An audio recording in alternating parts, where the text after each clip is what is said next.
আমার মেনস্ট্রুয়েশন আসলে অনেকটু দেরিতেই হয়েছে। আমি যখন 13-এ, কাজে আমার বন্ধুবান্ধবরা যেহেতু অনেকেই এর মধ্যে হয়ে গিয়েছিল, তো আমার এক ধরনের প্রিপারেশন ছিল। কাজে একেবারেই যে খুব অস্বাভাবিক বা খুব যে আমি খুব ভয় পেয়ে গিয়েছিলাম, ব্যাপারটা ঠিক তাও না।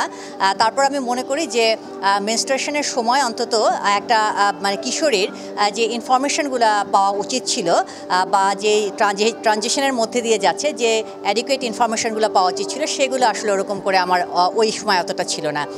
তো আমি বলবো হলো সকল কিশোরীদের জন্য, সকল নারীদের জন্য যে এই মেনস্ট্রুয়েশন বা মাসিক যেটাই আমরা বলি কিনা বা পিরিয়ড যেটাই আমরা বলি না কেন, এটা আসলে আমাদের নারীদের জীবনের একটা ইম্পর্ট্যান্ট একটা টার্নিং পয়েন্ট বা ইম্পর্ট্যান্ট একটা ট্রানজিশনাল স্টেট। এবং এই নতুন যে একটা জার্নি, নতুন যে একটা সময়ের মধ্যে আমাদের পদার্পণ, এই পদার্পণ আসলে অনেক কিছুরই আমাদের বার্তা দেয়।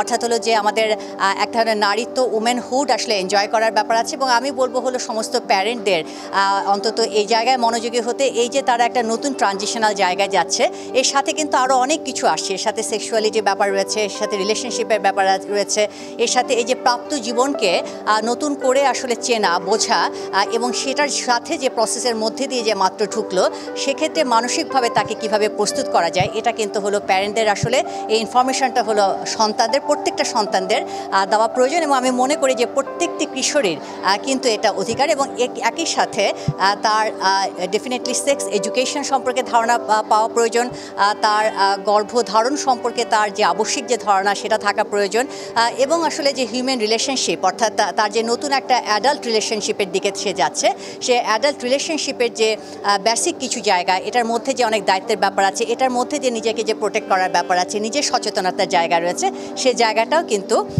থাকা প্রয়োজন। তো এই মেনস্ট্রুয়েশন বা তার যে পিরিয়ডের মাধ্যমে যে একজন নারীর যে একটা নতুন একটা জীবনের যে সূচনা হয়, নতুন একটা ট্রানজিশনের যে সূচনা হয়, সেই সূচনার লগ্নে আমি বলবো প্রত্যেকটা কিশোর কিশোরী অন্তত সেই উমেনহুড, অর্থাৎ এটা যে একটা খুব পাওয়ারফুল ব্যাপার, এই উমেনহুড যে একটা এনজয় করার ব্যাপার, সে বিষয়টা কিন্তু আমাদের পরিবেশের মধ্যে দিয়ে, আমাদের পরিবারের মধ্যে দিয়ে, আমাদের সমাজের মধ্যে দিয়ে কিন্তু এই বার্তাটা সবার মধ্যে থাকতে হবে।